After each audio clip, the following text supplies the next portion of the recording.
여러분, 우리는 지금껏 참 많은 것을 이루며 살아오셨습니다.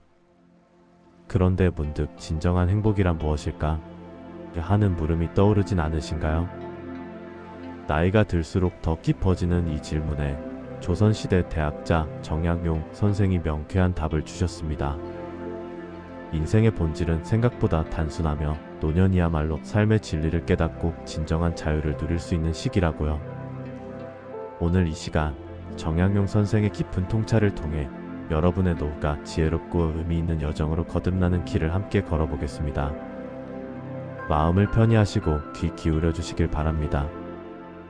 여러분, 혹시 이런 생각 해보신 적 있으신가요? 평생을 열심히 살아왔는데 이제 나이가 드니 뭔가 허전하고 외롭다는 느낌. 자식들은 각자 바쁘게 살아가고 손자 손녀들도 자주 보기 어렵고 건강도 예전 같지 않아서 매일 병원 가는 일이 일상이 되어버렸습니다. 이런 노년의 삶이 과연 의미가 있을까 하는 회의감이 들 때가 있습니다. 그런데 말입니다, 여러분. 오늘 제가 들려드릴 정약용 선생님의 이야기는 이런 마음을 환하게 밝혀줄 겁니다. 정약용 선생님은 조선 후기의 위대한 학자이자 개혁가셨습니다. 하지만 선생님의 인생도 순탄하지만은 않았습니다. 40살이 넘어 억울한 두 명을 쓰고 먼 곳으로 유배를 떠나야 했습니다. 무려 18년이라는 긴 세월을 고향과 가족을 떠나 외롭게 지내셨죠. 그 긴 세월 동안 선생님은 무엇을 생각하며 살아가셨을까요? 어느 날 함께 유배 생활을 하던 한 젊은이가 정약용 선생님께 물었습니다. 선생님, 저는 이 외로운 유배 생활이 너무 힘듭니다. 라고 했습니다. 언제 끝날지도 모르는 이 삶이 너무나 무의미하게 느껴집니다. 라고 했죠. 정약용 선생님은 잠시 창밖을 바라보시다가 조용히 말씀하셨습니다. 자네는 저 마당의 작은 풀들을 보았는가? 라고 물으셨습니다. 아무도 돌보지 않아도 봄이 오면 싹을 틀고 여름이면 푸르게 자라나네. 가을이 오면 씨앗을 맺고 겨울이 오면 조용히 땅속으로 돌아가네. 이것이 바로 자연의 순리이고 우리 인생도 이와 다르지 않다네 라고 하셨습니다. 이 말씀 속에는 정말 깊은 지혜가 담겨 있습니다. 정약용 선생님은 인생을 거창하게 생각하지 않으셨습니다. 오히려 평범한 풀 한 포기의 삶에서 인생의 진리를 발견하셨던 겁니다. 여러분, 우리도 마찬가지입니다. 노년의 삶이 예전처럼 화려하지 않아도 괜찮습니다. 자식들을 키우고 손자 손녀들을 돌보고 이웃과 정을 나누는 것. 아침에 일어나 따뜻한 차 한 잔을 마시고 공원을 산책하는 것. 이런 평범한 일상 속에 이미 우리 인생의 의미가 충분히 담겨 있습니다. 젊은이는 다시 물었습니다. 하지만 선생님, 저는 아무것도 이루지 못했습니다. 라고 했습니다. 이 유배 생활 속에서 무엇을 할 수 있겠습니까? 라고 한탄했죠. 정약용 선생님은 미소를 지으시며 대답하셨습니다. 자네는 지금 이 순간에도 숨을 쉬고 있지 않은가? 라고 하셨습니다. 그것만으로도 충분히 감사한 일이네. 라고 말씀하셨습니다. 그리고 선생님은 유배지에서 500권이 넘는 책을 저술하셨습니다. 바로 그 유명한 목민심서를 비롯해 수많은 저작을 남기셨죠. 선생님은 자신의 저서에서 이렇게 말씀하셨습니다. 인생은 별거 아니다. 매일 해야 할 일을 성실히 하면 그것으로 족하다. 라고요. 이 말씀이 얼마나 큰 위로가 되는지 모릅니다. 여러분, 우리는 매일 아침 눈을 뜹니다. 그리고 하루를 시작합니다. 밥을 먹고 옷을 입고 사람들을 만나고 이야기를 나눕니다. 때로는 텃밭에 나가 상추 한 포기를 심기도 하고요. 때로는 손자 손녀에게 전화를 걸어 안부를 묻기도 합니다. 바로 이런 평범한 일상이 우리 인생의 전부입니다. 정약용 선생님은 또 이렇게 가르치셨습니다. 노년에는 세 가지를 내려놓아야 한다 라고 하셨습니다.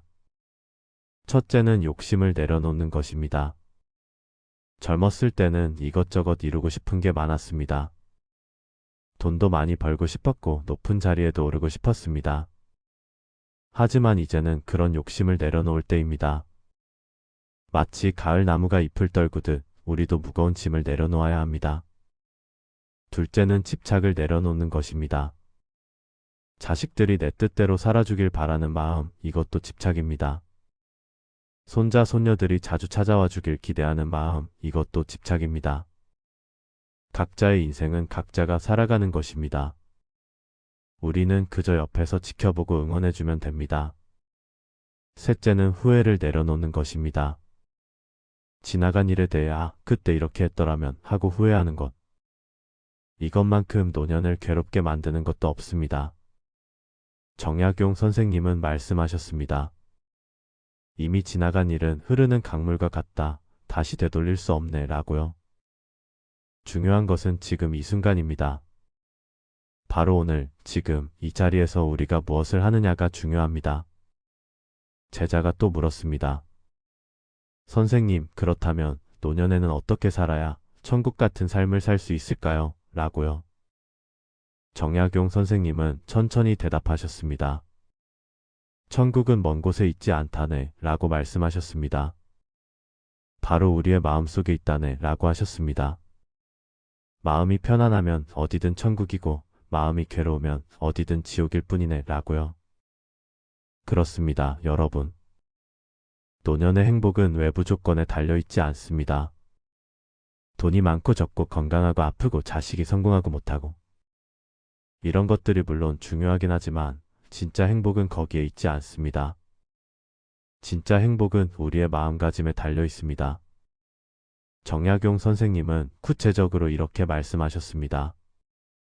아침에 일어나면 오늘 하루도 살아있음에 감사하라 라고 하셨습니다. 밥을 먹을 때는 이 밥 한 끼가 얼마나 귀한 것인지 생각하라 라고 하셨습니다.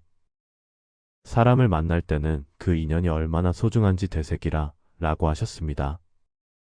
잠자리에 들 때는 오늘 하루를 무사히 보낸 것에 감사하라 라고 하셨습니다.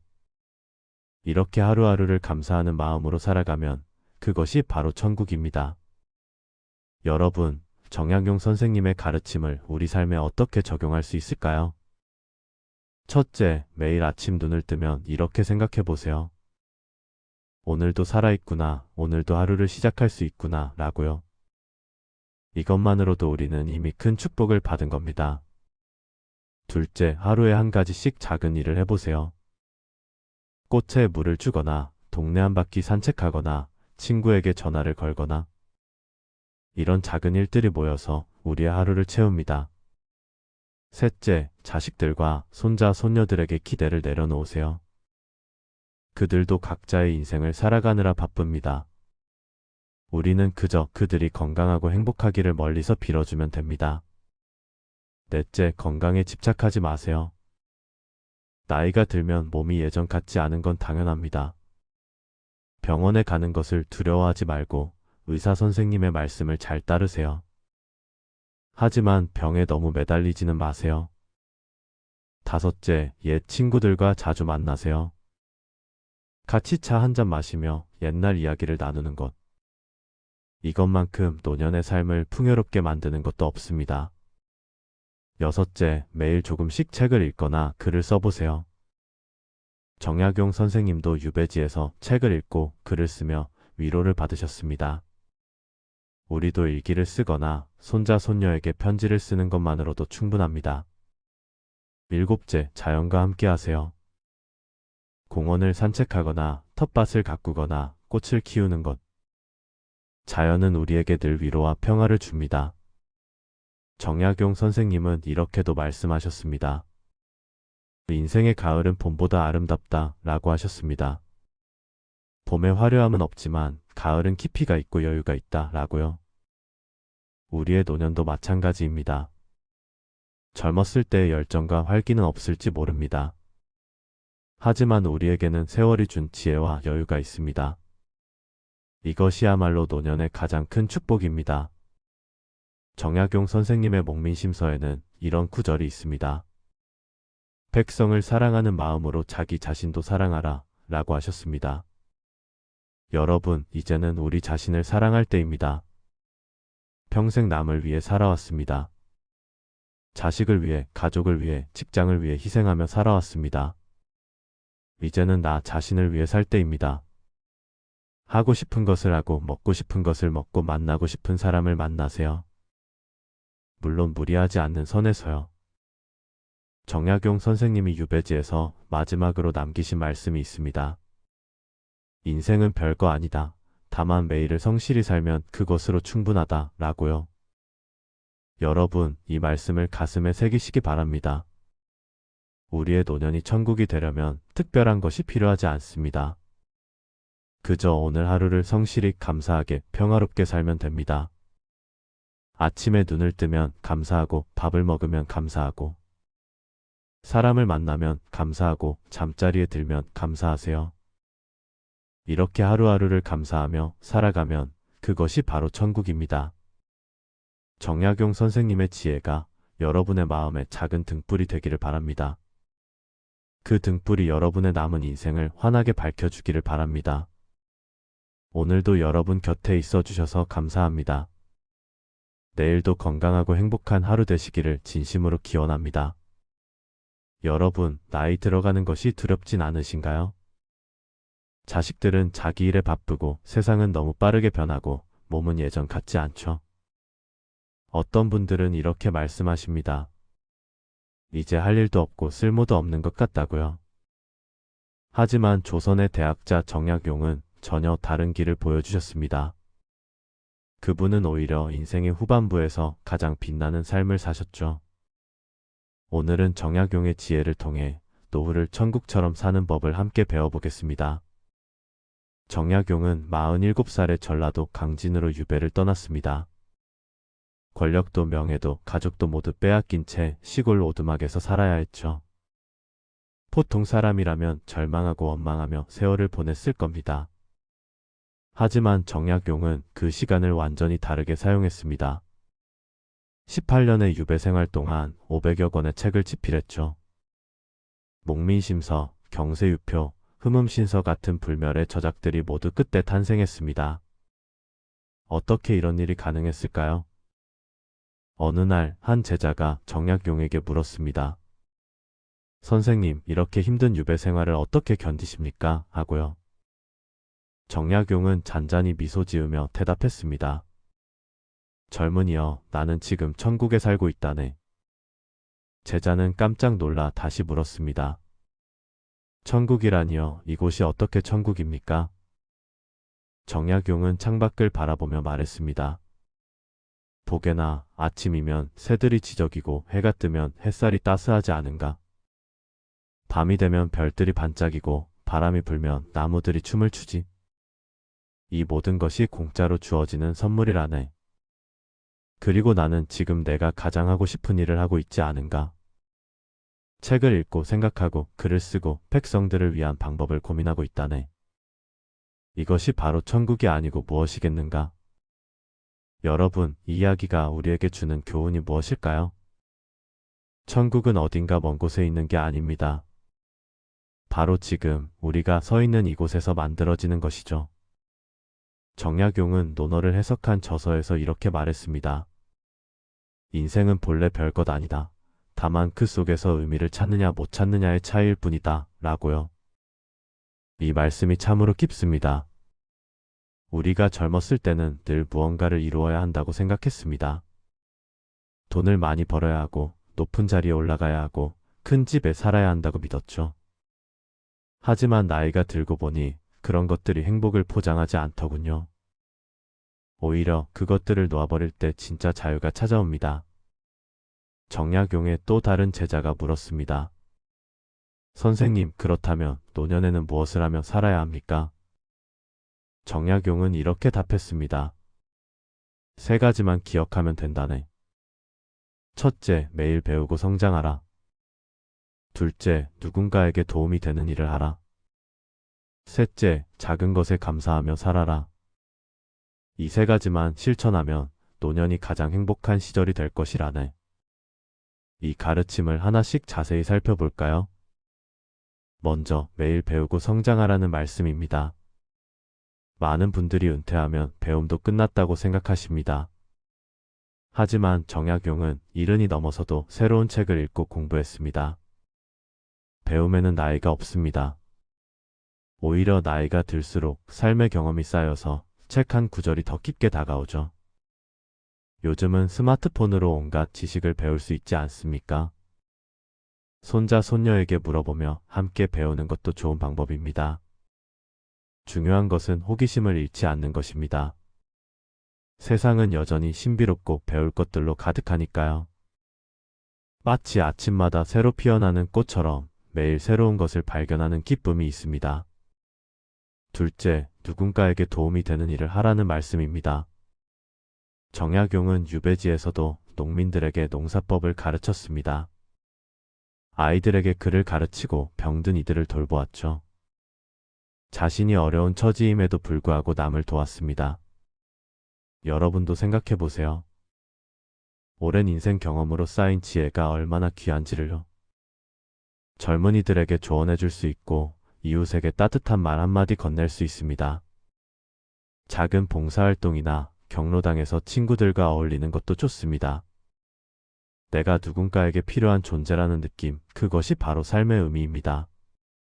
마치 등불 하나가 어둠을 밝히듯 우리의 작은 도움이 누군가의 삶을 밝힐 수 있습니다. 셋째, 작은 것에 감사하며 살아라는 말씀입니다. 정약용은 유배지에서 보리밥 한 그릇에도 감사했습니다. 비가 오면 농사에 도움이 되니 기뻐했고 햇살이 나면 빨래를 널 수 있어 좋아했죠. 우리도 마찬가지입니다. 아침에 눈을 뜰 수 있다는 것, 밥을 먹을 수 있다는 것, 걸을 수 있다는 것. 이 모든 게 당연한 게 아니죠. 건강이 조금씩 나빠지면서 깨닫게 됩니다. 작은 것들이 얼마나 소중한지를요.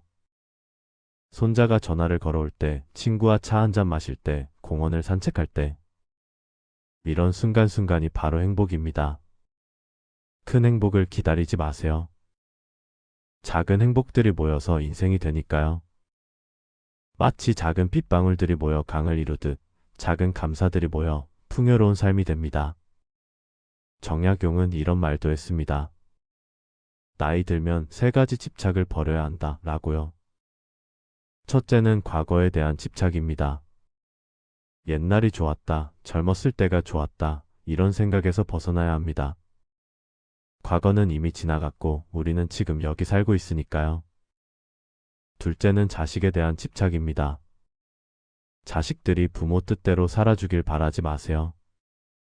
그들도 자기 인생을 살아야 합니다. 우리가 할 일은 사랑하고 응원하는 것이지 간섭하고 통제하는 게 아니죠. 셋째는 재산에 대한 집착입니다. 돈을 많이 모아봤자 결국 쓰지도 못하고 가게 됩니다. 필요한 만큼만 있으면 됩니다. 오히려 베풀고 나누면서 사는 것이 훨씬 행복합니다. 이 세 가지 집착을 내려놓으면 마음이 한결 가벼워집니다. 마치 무거운 짐을 내려놓은 것처럼 발걸음이 가볍고 자유로워지죠. 또 다른 제자가 정약용에게 물었습니다. 선생님, 외롭지 않으십니까? 가족과 떨어져 사는 것이? 정약용은 고개를 저으며 말했습니다. 외로움은 혼자 있을 때 느끼는 게 아니라네. 외로움은 자기 자신과 친하지 않을 때 느끼는 것이지. 나는 나 자신과 대화하고 내 마음을 들여다보며 지낸다네. 그러니 전혀 외롭지 않다네. 이 말씀이 참으로 중요합니다. 많은 분들이 나이 들면 외로움을 호소하십니다. 하지만 외로움의 진짜 원인은 혼자 있어서가 아닙니다. 자기 자신과 친하지 않아서입니다. 평생 바쁘게 살다 보니 정작 나 자신을 돌아볼 시간이 없었죠. 이제는 그 시간이 주어진 겁니다. 나는 어떤 사람인가, 무엇을 좋아하는가, 어떻게 살고 싶은가? 이런 질문들과 마주할 시간이죠. 명상을 하거나 산책을 하거나 일기를 쓰면서 나 자신과 대화하세요. 그러면 외로움이 오히려 소중한 시간으로 변합니다. 마치 고요한 연못이 깊이를 품고 있듯 고독 속에서 깊은 평화를 발견할 수 있습니다. 정약용은 또 이런 가르침을 주셨습니다. 노년에는 세 가지 친구가 필요하다 라고요. 첫째는 책입니다. 책은 언제나 우리 곁에서 지혜를 나눠주는 친구죠. 둘째는 자연입니다. 산과 들, 나무와 꽃, 새와 구름이 모두 우리 친구가 될 수 있습니다. 셋째는 마음이 통하는 사람입니다. 많은 사람이 아니라 진심으로 대화할 수 있는 한두 명이면 충분합니다. 이 세 친구만 있으면 노년이 결코 외롭지 않습니다. 책을 읽으며 옛 성현들과 대화하고 자연 속을 거닐며 마음을 정화하고 좋은 법과 차 한잔 나누며 웃을 수 있으니까요. 마치 튼튼한 나무가 세 개의 뿌리로 서 있듯 이 세 친구가 우리를 든든하게 지탱해 줍니다. 정약용의 마지막 가르침은 이것입니다. 인생의 목적은 성공이 아니라 성숙이다 라는 말씀이죠. 젊었을 때는 성공을 추구했습니다. 하지만 나이가 들면 성숙을 추구해야 합니다. 성숙하다는 것은 무엇일까요? 화를 잘 내지 않고 욕심을 부리지 않고 남을 판단하지 않는 것입니다. 실수를 용서하고 다름을 인정하고 약한 이를 배려하는 것이죠. 이런 성숙함은 하루아침에 오지 않습니다. 평생의 경험과 깨달음이 쌓여서 만들어지는 겁니다. 그래서 노년은 가장 아름다운 시기입니다. 인생의 모든 계절을 다 겪어봤기에 이제는 여유롭게 받아들일 수 있으니까요. 마치 가을 단풍이 가장 화려하듯 인생의 가을도 가장 아름다울 수 있습니다. 여러분, 정약용은 유배에서 풀려난 후 이렇게 말했습니다. 18년의 유배 생활이 내 인생 최고의 선물이었다 라고요. 그 시간이 없었다면 진정한 나를 발견하지 못했을 것이고 의미 있는 일도 하지 못했을 거라고 하셨죠. 이처럼 인생의 어려움은 사실 축복으로 변할 수 있습니다. 나이 드는 것도 마찬가지입니다. 젊음을 잃었다고 슬퍼하지 마세요. 대신 지혜를 얻었다고 기뻐하세요. 체력이 약해졌다고 낙담하지 마세요. 대신 마음이 강해졌다고 감사하세요. 시간이 별로 없다고 조급해하지 마세요. 대신 지금 이 순간을 더 소중히 여기세요. 노후가 천국이 되느냐, 지옥이 되느냐는 외부 환경이 아니라 우리 마음가짐에 달려 있습니다. 정약용처럼 매일 배우고 누군가를 돕고 작은 것에 감사하며 살아가세요. 과거에 대한 집착, 자식에 대한 집착, 재산에 대한 집착을 내려놓으세요. 자기 자신과 친해지고 세 가지 친구를 사귀고 성숙을 추구하세요. 그러면 여러분의 노후는 분명 천국이 될 것입니다. 인생은 정말 별거 아닙니다. 다만 그 속에서 의미를 찾고 감사를 발견하고 사랑을 나누는 것이죠. 이것이 바로 정약용이 우리에게 남긴 가장 큰 선물입니다. 오늘 이 순간부터 실천해 보세요. 작은 것 하나에 감사하고 책 한 권을 펼치고 친구에게 전화를 걸어보세요. 그 작은 실천들이 모여서 여러분의 노후를 천국으로 만들어 갈 것입니다. 마치 씨앗 하나가 큰 나무로 자라듯 오늘의 작은 변화가 내일의 큰 행복이 됩니다. 여러분 모두 행복한 노후를 누리시길 진심으로 기원합니다. 정약용 선생은 유배지에서 아들들에게 편지를 보내며 이렇게 쓰셨습니다. 사람은 검소하게 살아야 마음이 편안하다. 화려함을 추구하면 끝없는 욕망에 시달리게 되고 결국 불행해진다. 적게 가지고 만족할 줄 알면 그것이 바로 큰 부자가 되는 길이니라. 여러분, 이제 우리 나이에는 남과 비교하는 것을 그만둘 때가 되지 않았을까요? 누구는 더 큰 집에 산다, 누구는 자식이 더 잘 됐다, 이런 비교 말입니다. 우리 세대는 정말 힘든 시기를 견뎌냈습니다. 전쟁의 상처, 가난, 독재, 산업화의 소용돌이 속에서도 묵묵히 일했습니다. 그것만으로도 충분히 자랑스럽고 존경받을 만한 삶을 살아오신 겁니다. 이제는 그 무거운 짐을 조금씩 내려놓으셔도 됩니다. 제자가 다시 물었습니다. 선생님, 그렇다면 노년에는 무엇을 하며 살아야 할까요? 그저 아무것도 하지 않고 쉬기만 하면 되는 건가요? 정약용 선생은 고개를 저으셨습니다. 아니네, 쉼이란 아무것도 하지 않는 게 아니라네. 진정한 쉼은 마음이 편안한 상태에서 하고 싶은 일을 하는 것이지. 나이가 들수록 더욱 배우고 익혀야 하네. 그것이 마음을 젊게 유지하는 비결이니라. 이 말씀을 들으니 제자는 의아해했습니다. 이미 늙었는데 무엇을 더 배운단 말입니까? 선생은 창밖의 나무를 가리키며 말씀하셨습니다. 저 나무를 보게. 나이 든 나무는 새 가지를 내지 않는가? 봄이 되면 새싹을 틀지 않는가? 나무도 죽는 순간까지 자라는데 하물며 사람이야 말해 무엇하겠는가? 정약용 선생은 60세가 넘어서도 매일 책을 읽고 글을 쓰셨습니다. 70세에도 새로운 이론을 연구하고 제자들을 가르치셨죠. 선생의 대표작 중 하나인 경세유표는 무려 60세가 넘어 완성하신 책입니다. 나이가 들어서도 멈추지 않고 배우고 성장하셨던 거죠. 여러분, 우리 주변의 어르신들을 보세요. 80세, 90세에도 한글을 배우시는 분들이 계십니다. 스마트폰 사용법을 익혀 손주들과 영상통화를 즐기시는 분들도 계시죠. 그림을 그리고 악기를 배우고 시를 쓰시는 분들도 많습니다. 이런 분들의 얼굴을 보면 젊은이 못지않게 생기가 넘칩니다. 반대로 아무것도 하지 않고 TV만 보며 지내시는 분들은요. 점점 기력이 떨어지고 우울해지시는 경우가 많습니다. 정약용 선생은 이렇게 말씀하셨습니다. 마음을 쓰지 않으면 마음이 굳어지고 몸을 쓰지 않으면 몸이 굳어진다. 나이가 들수록 작은 것이라도 꾸준히 해야 하느니라. 큰 일을 하라는 게 아니네. 매일 조금씩이라도 마음과 몸을 움직이는 것이 중요하지. 구체적으로 어떻게 실천할 수 있을까요? 아침에 일어나면 가벼운 산책을 하는 것도 좋습니다. 동네 한 바퀴 천천히 걸으며 계절의 변화를 느껴보세요. 봄에는 새싹이 돋고 여름에는 나무가 우거지고 가을에는 단풍이 들고요. 겨울에는 눈이 내리는 자연의 순환을 온몸으로 느끼는 겁니다. 혹은 작은 텃밭을 가꿔보는 것도 좋습니다. 정약용 선생도 유배지에서 직접 밭을 일구며 채소를 키우셨습니다. 씨앗을 심고 물을 주고 잡초를 뽑고 수확하는 과정이요. 생명의 순환을 직접 체험하게 해주고 마음에 큰 평화를 가져다 줍니다. 요즘은 베란다에서 작은 화분으로도 충분히 가능합니다. 상추 몇 포기, 방울토마토 한 그루만 키워도 큰 기쁨이 됩니다. 직접 키운 채소로 만든 한 끼 식사의 맛은 정말 각별하죠.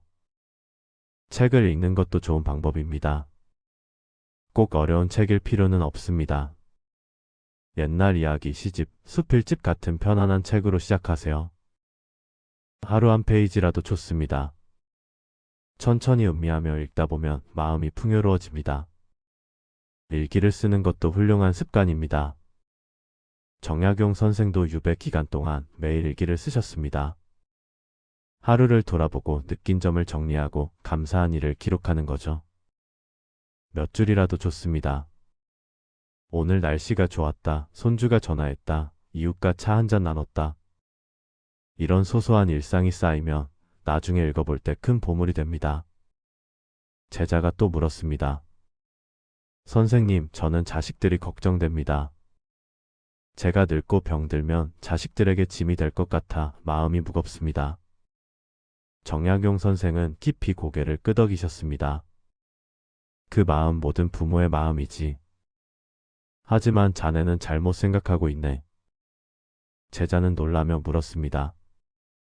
무엇이 잘못됐단 말씀이십니까? 선생은 차분히 설명하셨습니다.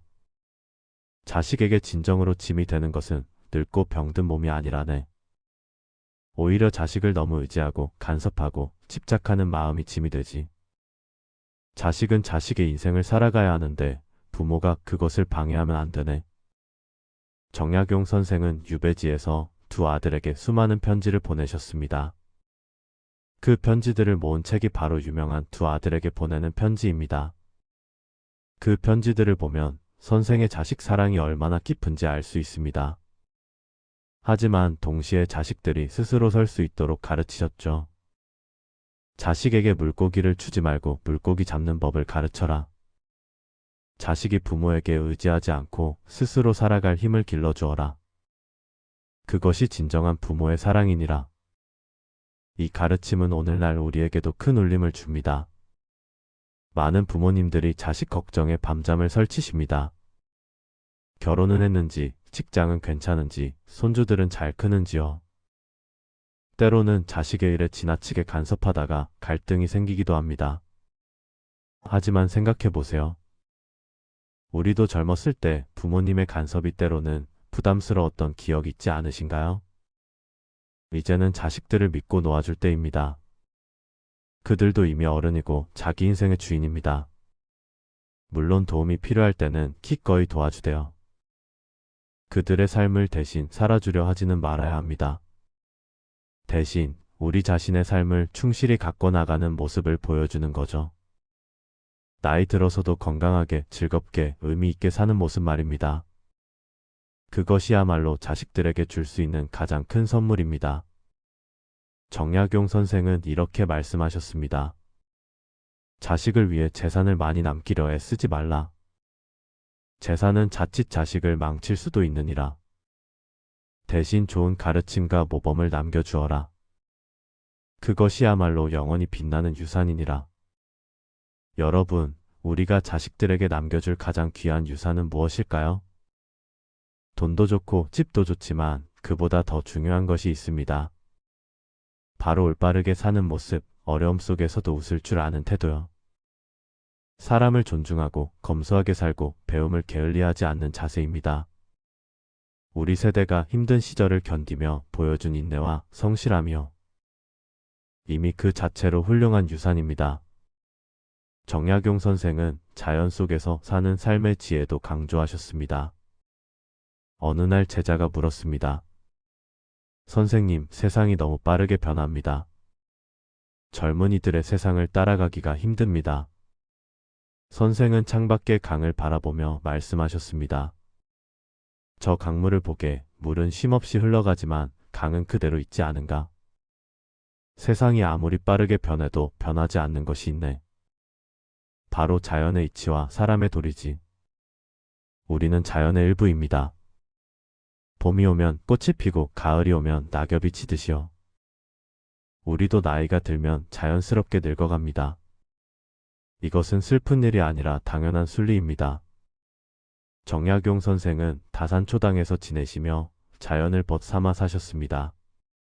새벽에 일어나 새소리를 듣고 해질 무렵 강을 바라보며 차를 마시셨죠.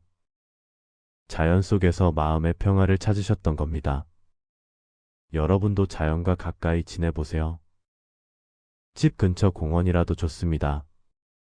나무 아래 벤치에 앉아 하늘을 올려다보는 것만으로도요. 마음이 한결 가볍고 평화로워집니다. 바람에 흔들리는 나뭇잎을 보고 구름이 흘러가는 모습을 보고요. 계절마다 다르게 피는 꽃들을 보며 생명의 신비를 느껴보세요. 이런 작은 일상이 쌓이면 마음속 깊은 곳에 평안이 자리 잡습니다. 정약용 선생의 가르침을 한마디로 정리하면 이렇습니다. 인생 별거 없다. 욕심 내려놓고 배우고 성장하며 자연과 더불어 살면 그것이 천국이다. 거창한 목표나 큰 성공이 아니라요. 매일매일 소박하게 그러나 의미 있게 사는 것이 진정한 행복입니다. 아침에 눈을 뜨면 오늘도 살아있음에 감사하세요. 따뜻한 밥 한 그릇 먹을 수 있음에 감사하세요. 사랑하는 사람들과 이야기 나눌 수 있음에 감사하세요. 이런 작은 감사가 모여 큰 행복이 됩니다. 정약용 선생은 75세를 일기로 세상을 떠나셨지만요. 그분이 남기신 가르침은 200년이 지난 지금도 생생하게 살아있습니다. 여러분의 삶도 마찬가지입니다. 지금 이 순간 어떻게 사느냐가 중요한 겁니다. 과거의 후회에 얽매이지 마세요. 미래의 불안에 떨지 마세요. 지금 이 순간을 충실히 살아가세요. 그것이 정약용 선생이 우리에게 전하는 가장 큰 지혜입니다. 노후는 끝이 아니라 새로운 시작입니다. 의무와 책임에서 벗어나 진정하고 싶었던 일을 할 수 있는 자유의 시간이죠. 이제 여러분만의 방식으로, 여러분만의 속도로 인생을 즐기세요. 욕심 내려놓고 매일 조금씩 배우고 자연을 벗삼아 사세요. 자식들을 믿고 이웃과 정답게 지내고 소소한 일상에 감사하세요. 그러면 여러분의 노후는 분명 천국이 될 것입니다. 정약용 선생의 지혜가 여러분 모두의 삶에 평화와 기쁨을 가져다 주길 바랍니다. 오늘도 건강하시고 행복하시길 진심으로 기원합니다. 여러분, 우리는 지금껏 참 많은 것을 이루며 살아오셨습니다. 그런데 문득 진정한 행복이란 무엇일까? 하는 물음이 떠오르진 않으신가요? 나이가 들수록 더 깊어지는 이 질문에 조선시대 대학자 정약용 선생이 명쾌한 답을 주셨습니다. 인생의 본질은 생각보다 단순하며 노년이야말로 삶의 진리를 깨닫고 진정한 자유를 누릴 수 있는 시기라고요. 오늘 이 시간 정약용 선생의 깊은 통찰을 통해 여러분의 노후가 지혜롭고 의미 있는 여정으로 거듭나는 길을 함께 걸어보겠습니다.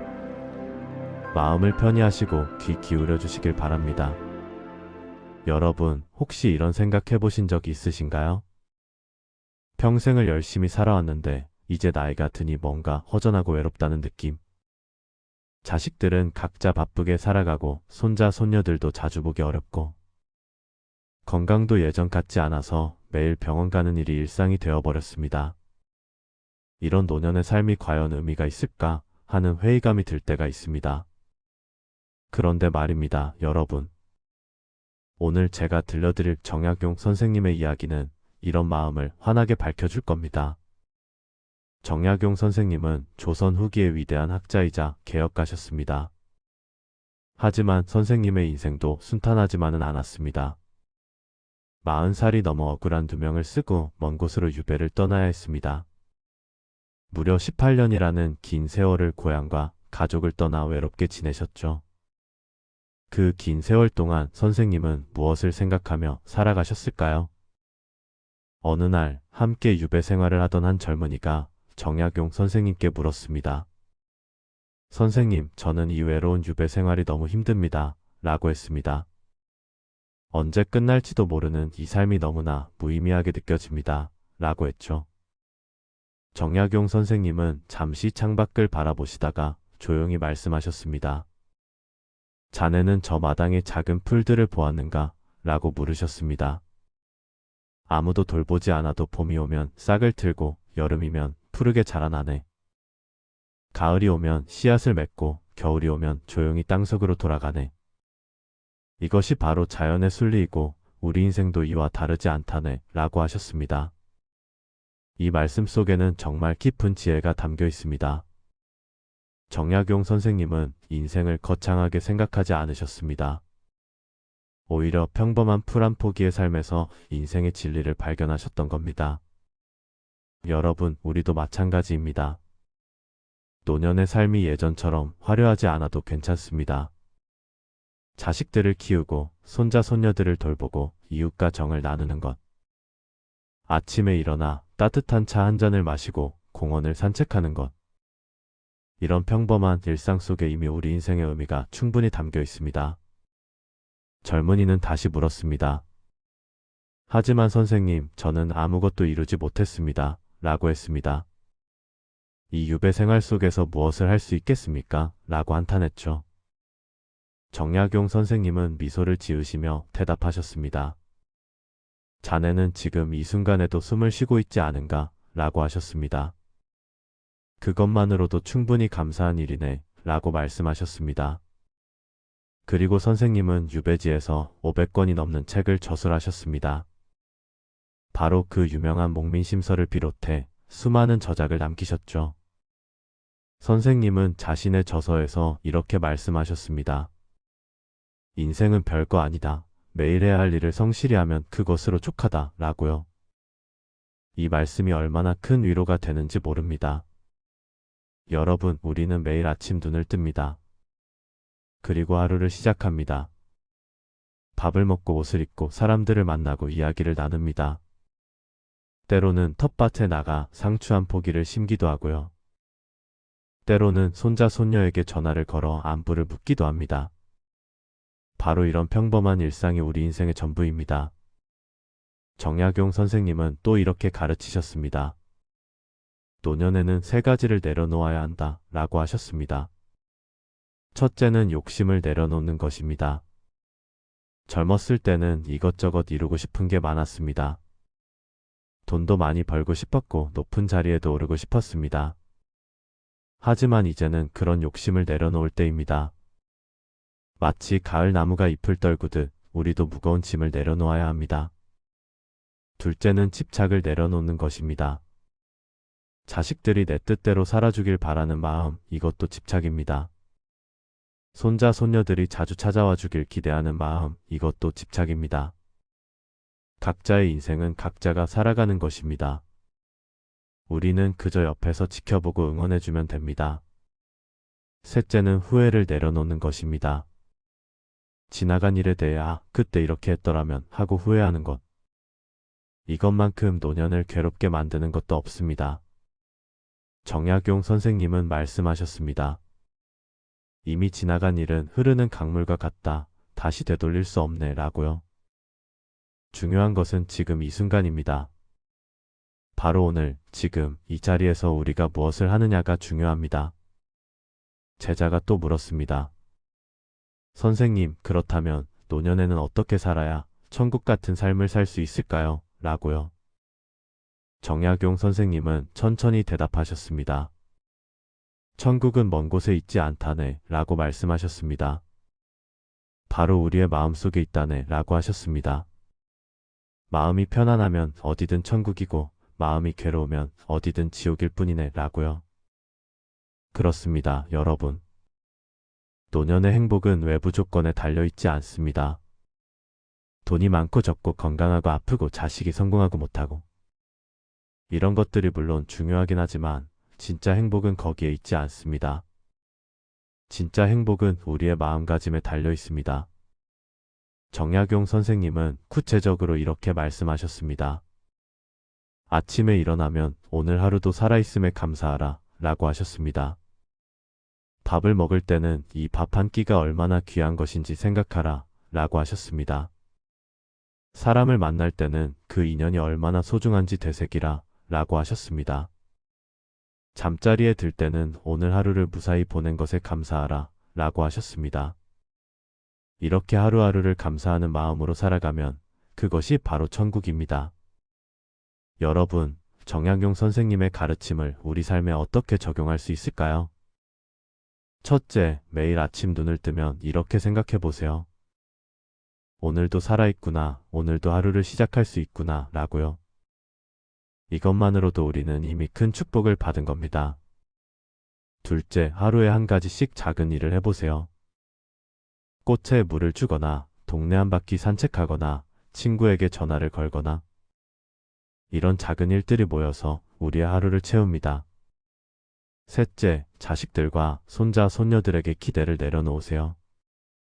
그들도 각자의 인생을 살아가느라 바쁩니다. 우리는 그저 그들이 건강하고 행복하기를 멀리서 빌어주면 됩니다. 넷째, 건강에 집착하지 마세요. 나이가 들면 몸이 예전 같지 않은 건 당연합니다. 병원에 가는 것을 두려워하지 말고 의사 선생님의 말씀을 잘 따르세요. 하지만 병에 너무 매달리지는 마세요. 다섯째, 옛 친구들과 자주 만나세요. 같이 차 한 잔 마시며 옛날 이야기를 나누는 것. 이것만큼 노년의 삶을 풍요롭게 만드는 것도 없습니다. 여섯째, 매일 조금씩 책을 읽거나 글을 써보세요. 정약용 선생님도 유배지에서 책을 읽고 글을 쓰며 위로를 받으셨습니다. 우리도 일기를 쓰거나 손자, 손녀에게 편지를 쓰는 것만으로도 충분합니다. 일곱째, 자연과 함께 하세요. 공원을 산책하거나 텃밭을 가꾸거나 꽃을 키우는 것. 자연은 우리에게 늘 위로와 평화를 줍니다. 정약용 선생님은 이렇게도 말씀하셨습니다. 인생의 가을은 봄보다 아름답다 라고 하셨습니다. 봄의 화려함은 없지만 가을은 깊이가 있고 여유가 있다 라고요. 우리의 노년도 마찬가지입니다. 젊었을 때의 열정과 활기는 없을지 모릅니다. 하지만 우리에게는 세월이 준 지혜와 여유가 있습니다. 이것이야말로 노년의 가장 큰 축복입니다. 정약용 선생님의 목민심서에는 이런 구절이 있습니다. 백성을 사랑하는 마음으로 자기 자신도 사랑하라 라고 하셨습니다. 여러분, 이제는 우리 자신을 사랑할 때입니다. 평생 남을 위해 살아왔습니다. 자식을 위해, 가족을 위해, 직장을 위해 희생하며 살아왔습니다. 이제는 나 자신을 위해 살 때입니다. 하고 싶은 것을 하고 먹고 싶은 것을 먹고 만나고 싶은 사람을 만나세요. 물론 무리하지 않는 선에서요. 정약용 선생님이 유배지에서 마지막으로 남기신 말씀이 있습니다. 인생은 별거 아니다. 다만 매일을 성실히 살면 그것으로 충분하다 라고요. 여러분, 이 말씀을 가슴에 새기시기 바랍니다. 우리의 노년이 천국이 되려면 특별한 것이 필요하지 않습니다. 그저 오늘 하루를 성실히 감사하게 평화롭게 살면 됩니다. 아침에 눈을 뜨면 감사하고 밥을 먹으면 감사하고 사람을 만나면 감사하고 잠자리에 들면 감사하세요. 이렇게 하루하루를 감사하며 살아가면 그것이 바로 천국입니다. 정약용 선생님의 지혜가 여러분의 마음에 작은 등불이 되기를 바랍니다. 그 등불이 여러분의 남은 인생을 환하게 밝혀주기를 바랍니다. 오늘도 여러분 곁에 있어 주셔서 감사합니다. 내일도 건강하고 행복한 하루 되시기를 진심으로 기원합니다. 여러분, 나이 들어가는 것이 두렵진 않으신가요? 자식들은 자기 일에 바쁘고 세상은 너무 빠르게 변하고 몸은 예전 같지 않죠. 어떤 분들은 이렇게 말씀하십니다. 이제 할 일도 없고 쓸모도 없는 것 같다고요. 하지만 조선의 대학자 정약용은 전혀 다른 길을 보여주셨습니다. 그분은 오히려 인생의 후반부에서 가장 빛나는 삶을 사셨죠. 오늘은 정약용의 지혜를 통해 노후를 천국처럼 사는 법을 함께 배워보겠습니다. 정약용은 47살의 전라도 강진으로 유배를 떠났습니다. 권력도 명예도 가족도 모두 빼앗긴 채 시골 오두막에서 살아야 했죠. 보통 사람이라면 절망하고 원망하며 세월을 보냈을 겁니다. 하지만 정약용은 그 시간을 완전히 다르게 사용했습니다. 18년의 유배 생활 동안 500여 권의 책을 집필했죠. 목민심서, 경세유표, 흠음신서 같은 불멸의 저작들이 모두 그때 탄생했습니다. 어떻게 이런 일이 가능했을까요? 어느 날 한 제자가 정약용에게 물었습니다. 선생님, 이렇게 힘든 유배 생활을 어떻게 견디십니까? 하고요. 정약용은 잔잔히 미소 지으며 대답했습니다. 젊은이여, 나는 지금 천국에 살고 있다네. 제자는 깜짝 놀라 다시 물었습니다. 천국이라니요? 이곳이 어떻게 천국입니까? 정약용은 창밖을 바라보며 말했습니다.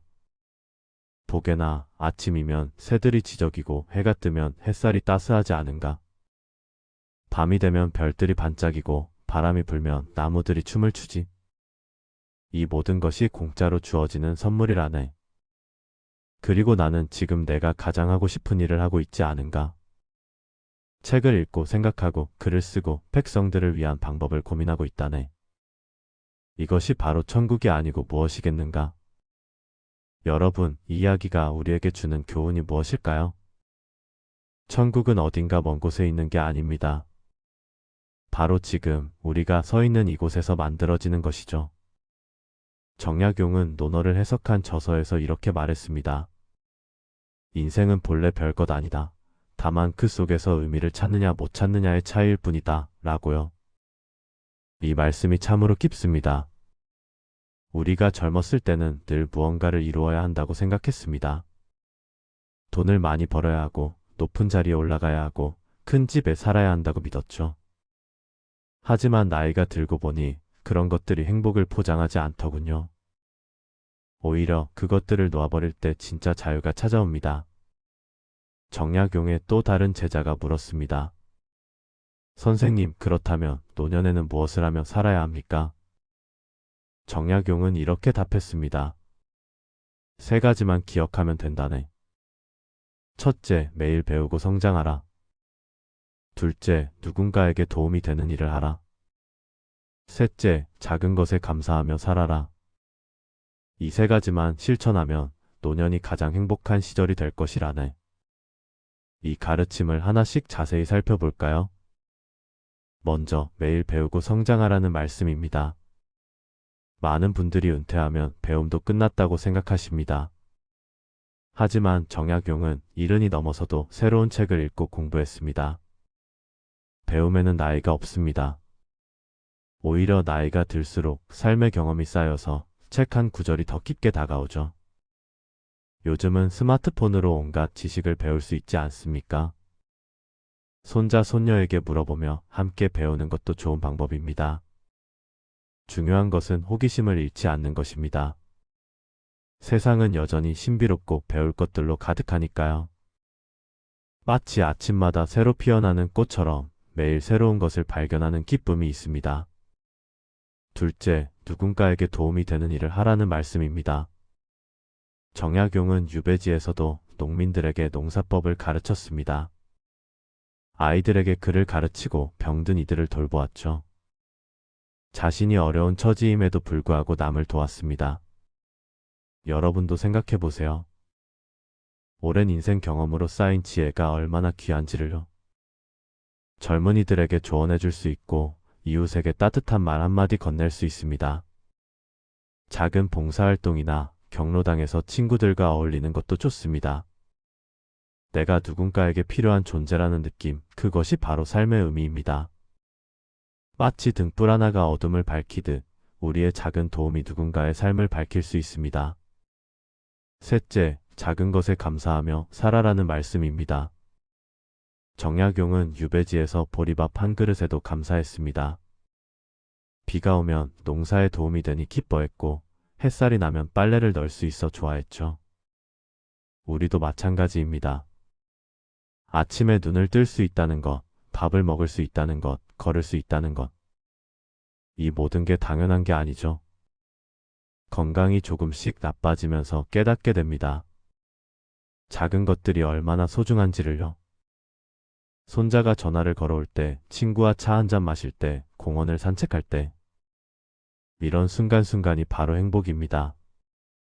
큰 행복을 기다리지 마세요. 작은 행복들이 모여서 인생이 되니까요. 마치 작은 빗방울들이 모여 강을 이루듯 작은 감사들이 모여 풍요로운 삶이 됩니다. 정약용은 이런 말도 했습니다. 나이 들면 세 가지 집착을 버려야 한다 라고요. 첫째는 과거에 대한 집착입니다. 옛날이 좋았다, 젊었을 때가 좋았다, 이런 생각에서 벗어나야 합니다. 과거는 이미 지나갔고 우리는 지금 여기 살고 있으니까요. 둘째는 자식에 대한 집착입니다. 자식들이 부모 뜻대로 살아주길 바라지 마세요. 그들도 자기 인생을 살아야 합니다. 우리가 할 일은 사랑하고 응원하는 것이지 간섭하고 통제하는 게 아니죠. 셋째는 재산에 대한 집착입니다. 돈을 많이 모아봤자 결국 쓰지도 못하고 가게 됩니다. 필요한 만큼만 있으면 됩니다. 오히려 베풀고 나누면서 사는 것이 훨씬 행복합니다. 이 세 가지 집착을 내려놓으면 마음이 한결 가벼워집니다. 마치 무거운 짐을 내려놓은 것처럼 발걸음이 가볍고 자유로워지죠. 또 다른 제자가 정약용에게 물었습니다. 선생님, 외롭지 않으십니까? 가족과 떨어져 사는 것이? 정약용은 고개를 저으며 말했습니다. 외로움은 혼자 있을 때 느끼는 게 아니라네. 외로움은 자기 자신과 친하지 않을 때 느끼는 것이지. 나는 나 자신과 대화하고 내 마음을 들여다보며 지낸다네. 그러니 전혀 외롭지 않다네. 이 말씀이 참으로 중요합니다. 많은 분들이 나이 들면 외로움을 호소하십니다. 하지만 외로움의 진짜 원인은 혼자 있어서가 아닙니다. 자기 자신과 친하지 않아서입니다. 평생 바쁘게 살다 보니 정작 나 자신을 돌아볼 시간이 없었죠. 이제는 그 시간이 주어진 겁니다. 나는 어떤 사람인가, 무엇을 좋아하는가, 어떻게 살고 싶은가? 이런 질문들과 마주할 시간이죠. 명상을 하거나 산책을 하거나 일기를 쓰면서 나 자신과 대화하세요. 그러면 외로움이 오히려 소중한 시간으로 변합니다. 마치 고요한 연못이 깊이를 품고 있듯 고독 속에서 깊은 평화를 발견할 수 있습니다. 정약용은 또 이런 가르침을 주셨습니다. 노년에는 세 가지 친구가 필요하다 라고요. 첫째는 책입니다. 책은 언제나 우리 곁에서 지혜를 나눠주는 친구죠. 둘째는 자연입니다. 산과 들, 나무와 꽃, 새와 구름이 모두 우리 친구가 될 수 있습니다. 셋째는 마음이 통하는 사람입니다. 많은 사람이 아니라 진심으로 대화할 수 있는 한두 명이면 충분합니다. 이 세 친구만 있으면 노년이 결코 외롭지 않습니다. 책을 읽으며 옛 성현들과 대화하고 자연 속을 거닐며 마음을 정화하고 좋은 법과 차 한잔 나누며 웃을 수 있으니까요. 마치 튼튼한 나무가 세 개의 뿌리로 서 있듯 이 세 친구가 우리를 든든하게 지탱해 줍니다. 정약용의 마지막 가르침은 이것입니다. 인생의 목적은 성공이 아니라 성숙이다 라는 말씀이죠. 젊었을 때는 성공을 추구했습니다. 하지만 나이가 들면 성숙을 추구해야 합니다. 성숙하다는 것은 무엇일까요? 화를 잘 내지 않고 욕심을 부리지 않고 남을 판단하지 않는 것입니다. 실수를 용서하고 다름을 인정하고 약한 이를 배려하는 것이죠. 이런 성숙함은 하루아침에 오지 않습니다. 평생의 경험과 깨달음이 쌓여서 만들어지는 겁니다. 그래서 노년은 가장 아름다운 시기입니다. 인생의 모든 계절을 다 겪어봤기에 이제는 여유롭게 받아들일 수 있으니까요. 마치 가을 단풍이 가장 화려하듯 인생의 가을도 가장 아름다울 수 있습니다. 여러분, 정약용은 유배에서 풀려난 후 이렇게 말했습니다. 18년의 유배 생활이 내 인생 최고의 선물이었다 라고요. 그 시간이 없었다면 진정한 나를 발견하지 못했을 것이고 의미 있는 일도 하지 못했을 거라고 하셨죠. 이처럼 인생의 어려움은 사실 축복으로 변할 수 있습니다. 나이 드는 것도 마찬가지입니다. 젊음을 잃었다고 슬퍼하지 마세요. 대신 지혜를 얻었다고 기뻐하세요. 체력이 약해졌다고 낙담하지 마세요. 대신 마음이 강해졌다고 감사하세요. 시간이 별로 없다고 조급해하지 마세요. 대신 지금 이 순간을 더 소중히 여기세요. 노후가 천국이 되느냐, 지옥이 되느냐는 외부 환경이 아니라 우리 마음가짐에 달려 있습니다. 정약용처럼 매일 배우고 누군가를 돕고 작은 것에 감사하며 살아가세요. 과거에 대한 집착, 자식에 대한 집착, 재산에 대한 집착을 내려놓으세요. 자기 자신과 친해지고 세 가지 친구를 사귀고 성숙을 추구하세요. 그러면 여러분의 노후는 분명 천국이 될 것입니다. 인생은 정말 별거 아닙니다. 다만 그 속에서 의미를 찾고 감사를 발견하고 사랑을 나누는 것이죠. 이것이 바로 정약용이 우리에게 남긴 가장 큰 선물입니다. 오늘 이 순간부터 실천해 보세요. 작은 것 하나에 감사하고 책 한 권을 펼치고 친구에게 전화를 걸어보세요. 그 작은 실천들이 모여서 여러분의 노후를 천국으로 만들어 갈 것입니다. 마치 씨앗 하나가 큰 나무로 자라듯 오늘의 작은 변화가 내일의 큰 행복이 됩니다. 여러분 모두 행복한 노후를 누리시길 진심으로 기원합니다. 정약용 선생은 유배지에서 아들들에게 편지를 보내며 이렇게 쓰셨습니다. 사람은 검소하게 살아야 마음이 편안하다. 화려함을 추구하면 끝없는 욕망에 시달리게 되고 결국 불행해진다. 적게 가지고 만족할 줄 알면 그것이 바로 큰 부자가 되는 길이니라. 여러분, 이제 우리 나이에는 남과 비교하는 것을 그만둘 때가 되지 않았을까요? 누구는 더 큰 집에 산다, 누구는 자식이 더 잘 됐다, 이런 비교 말입니다. 우리 세대는 정말 힘든 시기를 견뎌냈습니다. 전쟁의 상처, 가난, 독재, 산업화의 소용돌이 속에서도 묵묵히 일했습니다. 그것만으로도 충분히 자랑스럽고 존경받을 만한 삶을 살아오신 겁니다. 이제는 그 무거운 짐을 조금씩 내려놓으셔도 됩니다. 제자가 다시 물었습니다.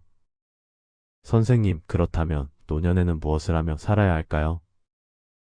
그저 아무것도 하지 않고 쉬기만 하면 되는 건가요? 정약용 선생은 고개를 저으셨습니다. 아니네, 쉼이란 아무것도 하지 않는 게 아니라네. 진정한 쉼은 마음이 편안한 상태에서 하고 싶은 일을 하는 것이지. 나이가 들수록 더욱 배우고 익혀야 하네. 그것이 마음을 젊게 유지하는 비결이니라. 이 말씀을 들으니 제자는 의아해했습니다. 이미 늙었는데 무엇을 더 배운단 말입니까?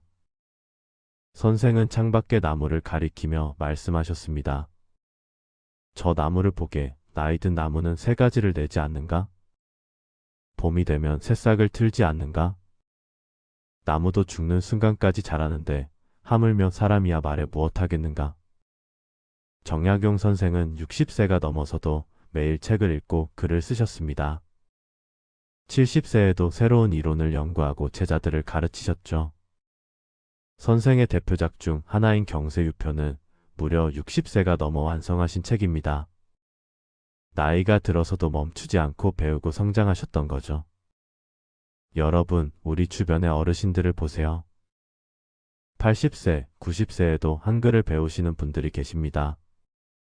스마트폰 사용법을 익혀 손주들과 영상통화를 즐기시는 분들도 계시죠. 그림을 그리고 악기를 배우고 시를 쓰시는 분들도 많습니다. 이런 분들의 얼굴을 보면 젊은이 못지않게 생기가 넘칩니다. 반대로 아무것도 하지 않고 TV만 보며 지내시는 분들은요. 점점 기력이 떨어지고 우울해지시는 경우가 많습니다. 정약용 선생은 이렇게 말씀하셨습니다. 마음을 쓰지 않으면 마음이 굳어지고 몸을 쓰지 않으면 몸이 굳어진다. 나이가 들수록 작은 것이라도 꾸준히 해야 하느니라. 큰 일을 하라는 게 아니네. 매일 조금씩이라도 마음과 몸을 움직이는 것이 중요하지. 구체적으로 어떻게 실천할 수 있을까요? 아침에 일어나면 가벼운 산책을 하는 것도 좋습니다. 동네 한 바퀴 천천히 걸으며 계절의 변화를 느껴보세요. 봄에는 새싹이 돋고 여름에는 나무가 우거지고 가을에는 단풍이 들고요. 겨울에는 눈이 내리는 자연의 순환을 온몸으로 느끼는 겁니다. 혹은 작은 텃밭을 가꿔보는 것도 좋습니다. 정약용 선생도 유배지에서 직접 밭을 일구며 채소를 키우셨습니다. 씨앗을 심고 물을 주고 잡초를 뽑고 수확하는 과정이요. 생명의 순환을 직접 체험하게 해주고 마음에 큰 평화를 가져다 줍니다. 요즘은 베란다에서 작은 화분으로도 충분히 가능합니다. 상추 몇 포기, 방울토마토 한 그루만 키워도 큰 기쁨이 됩니다. 직접 키운 채소로 만든 한 끼 식사의 맛은 정말 각별하죠. 책을 읽는 것도 좋은 방법입니다. 꼭 어려운 책일 필요는 없습니다. 옛날 이야기, 시집, 수필집 같은 편안한 책으로 시작하세요. 하루 한 페이지라도 좋습니다. 천천히 음미하며 읽다 보면 마음이 풍요로워집니다. 일기를 쓰는 것도 훌륭한 습관입니다. 정약용 선생도 유배 기간 동안 매일 일기를 쓰셨습니다. 하루를 돌아보고 느낀 점을 정리하고 감사한 일을 기록하는 거죠. 몇 줄이라도 좋습니다. 오늘 날씨가 좋았다. 손주가 전화했다. 이웃과 차 한잔 나눴다. 이런 소소한 일상이 쌓이면 나중에 읽어볼 때 큰 보물이 됩니다. 제자가 또 물었습니다. 선생님, 저는 자식들이 걱정됩니다. 제가 늙고 병들면 자식들에게 짐이 될 것 같아 마음이 무겁습니다. 정약용 선생은 깊이 고개를 끄덕이셨습니다. 그 마음 모든 부모의 마음이지. 하지만 자네는 잘못 생각하고 있네. 제자는 놀라며 물었습니다. 무엇이 잘못됐단 말씀이십니까? 선생은 차분히 설명하셨습니다. 자식에게 진정으로 짐이 되는 것은 늙고 병든 몸이 아니라네. 오히려 자식을 너무 의지하고 간섭하고 집착하는 마음이 짐이 되지. 자식은 자식의 인생을 살아가야 하는데 부모가 그것을 방해하면 안 되네. 정약용 선생은 유배지에서 두 아들에게 수많은 편지를 보내셨습니다. 그 편지들을 모은 책이 바로 유명한 두 아들에게 보내는 편지입니다. 그 편지들을 보면 선생의 자식 사랑이 얼마나 깊은지 알 수 있습니다. 하지만 동시에 자식들이 스스로 설 수 있도록 가르치셨죠. 자식에게 물고기를 주지 말고 물고기 잡는 법을 가르쳐라. 자식이 부모에게 의지하지 않고 스스로 살아갈 힘을 길러주어라. 그것이 진정한 부모의 사랑이니라. 이 가르침은 오늘날 우리에게도 큰 울림을 줍니다. 많은 부모님들이 자식 걱정에 밤잠을 설치십니다. 결혼은 했는지, 직장은 괜찮은지, 손주들은 잘 크는지요. 때로는 자식의 일에 지나치게 간섭하다가 갈등이 생기기도 합니다. 하지만 생각해 보세요. 우리도 젊었을 때 부모님의 간섭이 때로는 부담스러웠던 기억 있지 않으신가요? 이제는 자식들을 믿고 놓아줄 때입니다. 그들도 이미 어른이고 자기 인생의 주인입니다. 물론 도움이 필요할 때는 기꺼이 도와주세요. 그들의 삶을 대신 살아주려 하지는 말아야 합니다. 대신 우리 자신의 삶을 충실히 갖고 나가는 모습을 보여주는 거죠. 나이 들어서도 건강하게, 즐겁게, 의미 있게 사는 모습 말입니다. 그것이야말로 자식들에게 줄 수 있는 가장 큰 선물입니다. 정약용 선생은 이렇게 말씀하셨습니다. 자식을 위해 재산을 많이 남기려 애쓰지 말라. 재산은 자칫 자식을 망칠 수도 있느니라. 대신 좋은 가르침과 모범을 남겨주어라. 그것이야말로 영원히 빛나는 유산이니라. 여러분, 우리가 자식들에게 남겨줄 가장 귀한 유산은 무엇일까요? 돈도 좋고 집도 좋지만 그보다 더 중요한 것이 있습니다. 바로 올바르게 사는 모습, 어려움 속에서도 웃을 줄 아는 태도요. 사람을 존중하고 검소하게 살고 배움을 게을리하지 않는 자세입니다.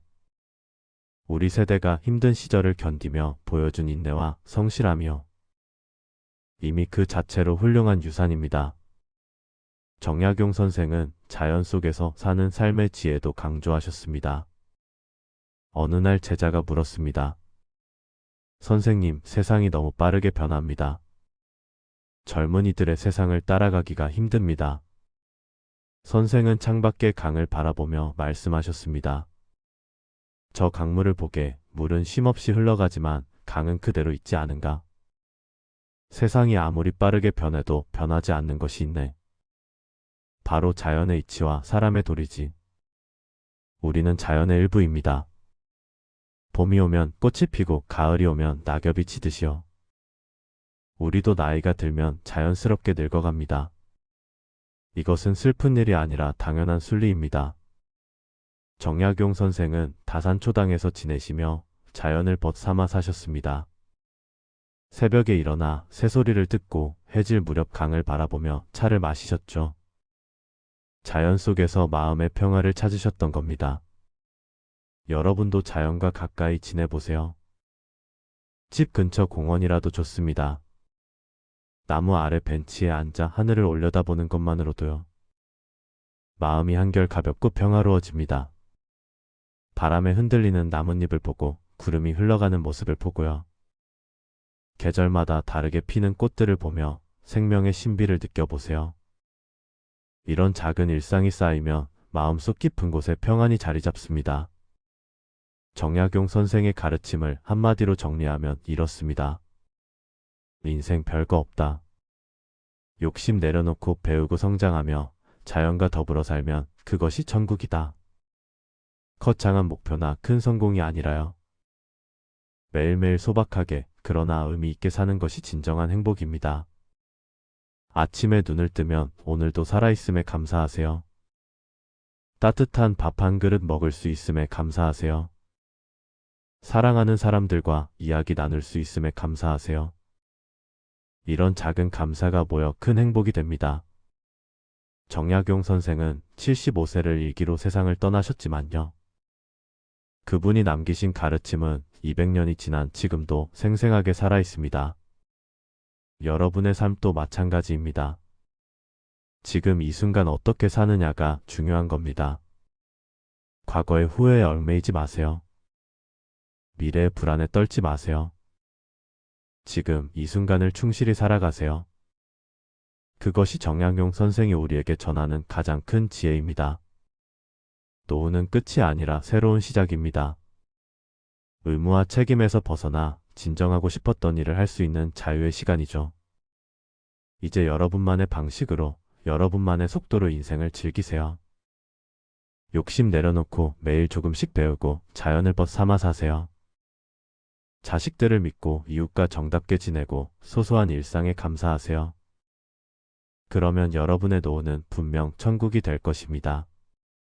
정약용 선생의 지혜가 여러분 모두의 삶에 평화와 기쁨을 가져다 주길 바랍니다. 오늘도 건강하시고 행복하시길 진심으로 기원합니다. 여러분, 우리는 지금껏 참 많은 것을 이루며 살아오셨습니다. 그런데 문득 진정한 행복이란 무엇일까? 하는 물음이 떠오르진 않으신가요? 나이가 들수록 더 깊어지는 이 질문에 조선시대 대학자 정약용 선생이 명쾌한 답을 주셨습니다. 인생의 본질은 생각보다 단순하며 노년이야말로 삶의 진리를 깨닫고 진정한 자유를 누릴 수 있는 시기라고요. 오늘 이 시간 정약용 선생의 깊은 통찰을 통해 여러분의 노후가 지혜롭고 의미 있는 여정으로 거듭나는 길을 함께 걸어보겠습니다. 마음을 편히 하시고 귀 기울여 주시길 바랍니다. 여러분, 혹시 이런 생각 해보신 적 있으신가요? 평생을 열심히 살아왔는데 이제 나이가 드니 뭔가 허전하고 외롭다는 느낌. 자식들은 각자 바쁘게 살아가고 손자 손녀들도 자주 보기 어렵고 건강도 예전 같지 않아서 매일 병원 가는 일이 일상이 되어버렸습니다. 이런 노년의 삶이 과연 의미가 있을까 하는 회의감이 들 때가 있습니다. 그런데 말입니다, 여러분. 오늘 제가 들려드릴 정약용 선생님의 이야기는 이런 마음을 환하게 밝혀줄 겁니다. 정약용 선생님은 조선 후기의 위대한 학자이자 개혁가셨습니다. 하지만 선생님의 인생도 순탄하지만은 않았습니다. 40살이 넘어 억울한 두 명을 쓰고 먼 곳으로 유배를 떠나야 했습니다. 무려 18년이라는 긴 세월을 고향과 가족을 떠나 외롭게 지내셨죠. 그 긴 세월 동안 선생님은 무엇을 생각하며 살아가셨을까요? 어느 날 함께 유배 생활을 하던 한 젊은이가 정약용 선생님께 물었습니다. 선생님, 저는 이 외로운 유배 생활이 너무 힘듭니다. 라고 했습니다.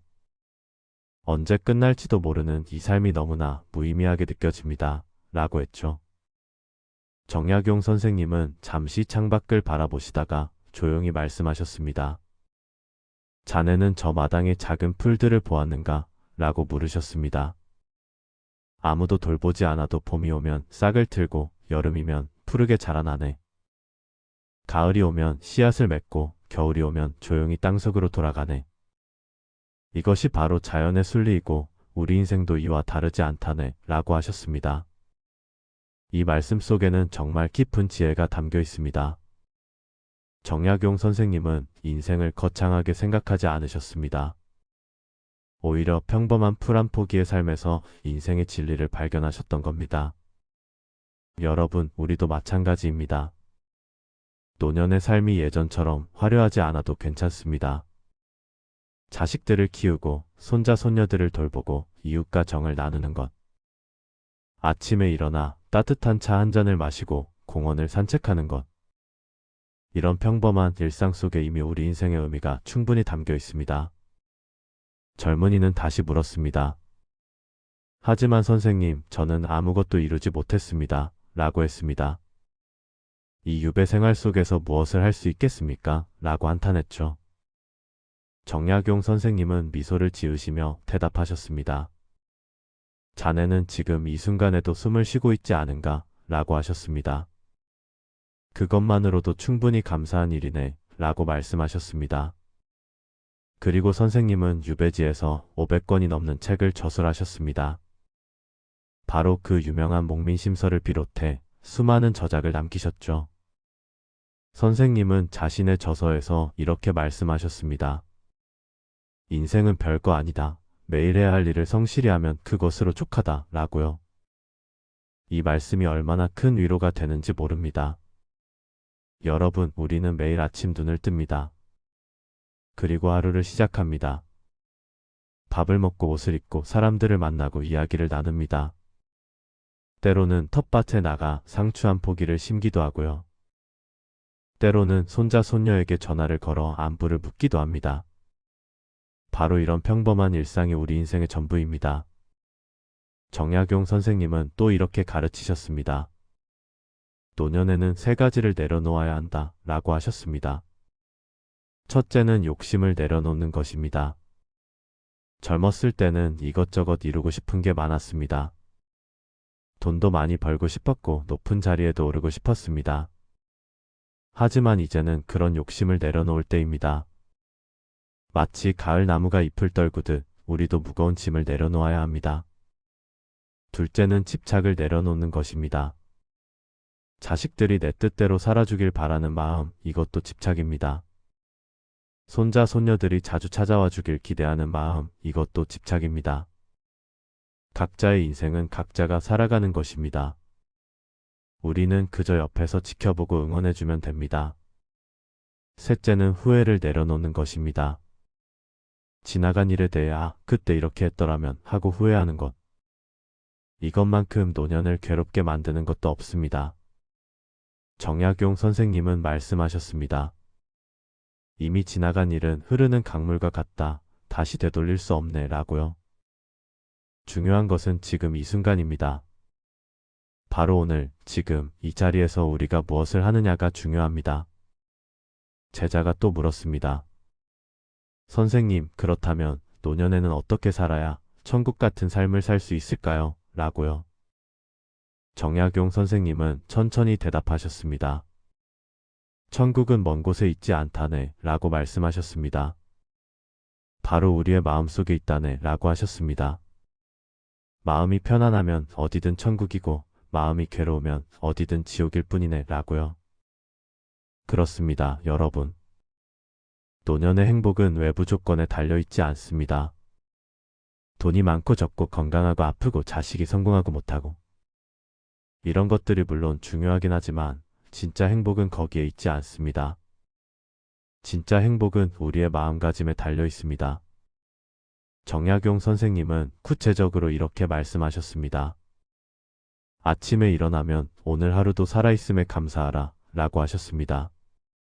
밥을 먹을 때는 이 밥 한 끼가 얼마나 귀한 것인지 생각하라 라고 하셨습니다. 사람을 만날 때는 그 인연이 얼마나 소중한지 되새기라 라고 하셨습니다. 잠자리에 들 때는 오늘 하루를 무사히 보낸 것에 감사하라 라고 하셨습니다. 이렇게 하루하루를 감사하는 마음으로 살아가면 그것이 바로 천국입니다. 여러분, 정약용 선생님의 가르침을 우리 삶에 어떻게 적용할 수 있을까요? 첫째, 매일 아침 눈을 뜨면 이렇게 생각해 보세요. 오늘도 살아있구나, 오늘도 하루를 시작할 수 있구나 라고요. 이것만으로도 우리는 이미 큰 축복을 받은 겁니다. 둘째, 하루에 한 가지씩 작은 일을 해보세요. 꽃에 물을 주거나, 동네 한 바퀴 산책하거나, 친구에게 전화를 걸거나, 이런 작은 일들이 모여서 우리의 하루를 채웁니다. 셋째, 자식들과 손자, 손녀들에게 기대를 내려놓으세요. 그들도 각자의 인생을 살아가느라 바쁩니다. 우리는 그저 그들이 건강하고 행복하기를 멀리서 빌어주면 됩니다. 넷째, 건강에 집착하지 마세요. 나이가 들면 몸이 예전 같지 않은 건 당연합니다. 병원에 가는 것을 두려워하지 말고 의사 선생님의 말씀을 잘 따르세요. 하지만 병에 너무 매달리지는 마세요. 다섯째, 옛 친구들과 자주 만나세요. 같이 차 한 잔 마시며 옛날 이야기를 나누는 것. 이것만큼 노년의 삶을 풍요롭게 만드는 것도 없습니다. 여섯째, 매일 조금씩 책을 읽거나 글을 써보세요. 정약용 선생님도 유배지에서 책을 읽고 글을 쓰며 위로를 받으셨습니다. 우리도 일기를 쓰거나 손자, 손녀에게 편지를 쓰는 것만으로도 충분합니다. 일곱째, 자연과 함께 하세요. 공원을 산책하거나 텃밭을 가꾸거나 꽃을 키우는 것. 자연은 우리에게 늘 위로와 평화를 줍니다. 정약용 선생님은 이렇게도 말씀하셨습니다. 인생의 가을은 봄보다 아름답다 라고 하셨습니다. 봄의 화려함은 없지만 가을은 깊이가 있고 여유가 있다 라고요. 우리의 노년도 마찬가지입니다. 젊었을 때의 열정과 활기는 없을지 모릅니다. 하지만 우리에게는 세월이 준 지혜와 여유가 있습니다. 이것이야말로 노년의 가장 큰 축복입니다. 정약용 선생님의 목민심서에는 이런 구절이 있습니다. 백성을 사랑하는 마음으로 자기 자신도 사랑하라 라고 하셨습니다. 여러분, 이제는 우리 자신을 사랑할 때입니다. 평생 남을 위해 살아왔습니다. 자식을 위해, 가족을 위해, 직장을 위해 희생하며 살아왔습니다. 이제는 나 자신을 위해 살 때입니다. 하고 싶은 것을 하고 먹고 싶은 것을 먹고 만나고 싶은 사람을 만나세요.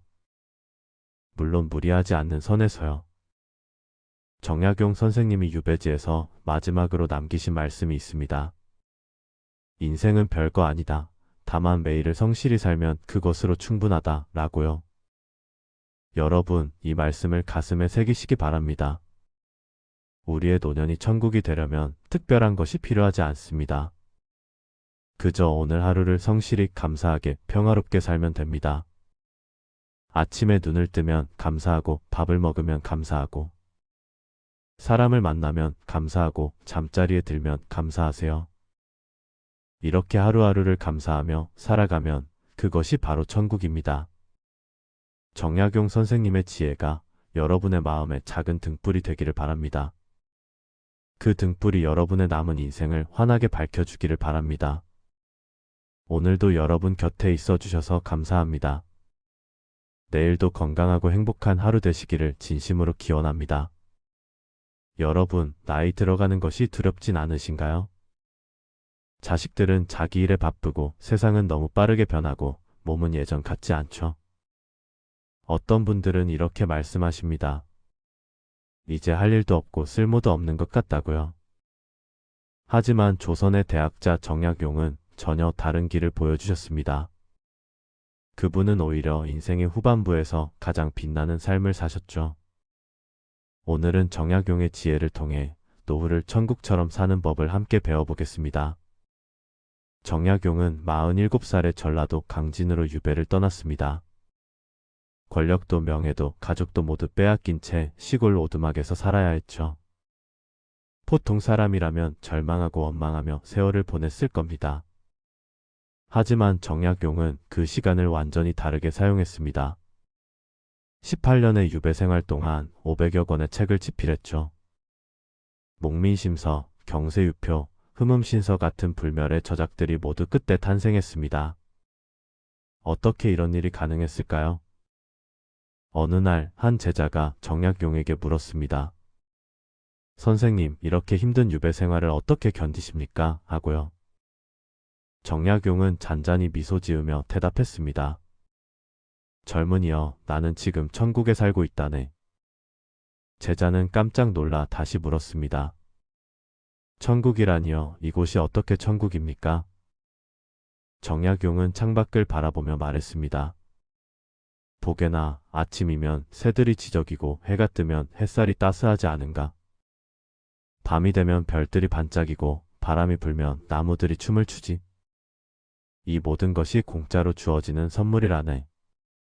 그리고 나는 지금 내가 가장 하고 싶은 일을 하고 있지 않은가? 책을 읽고 생각하고 글을 쓰고 백성들을 위한 방법을 고민하고 있다네. 이것이 바로 천국이 아니고 무엇이겠는가? 여러분, 이 이야기가 우리에게 주는 교훈이 무엇일까요? 천국은 어딘가 먼 곳에 있는 게 아닙니다. 바로 지금 우리가 서 있는 이곳에서 만들어지는 것이죠.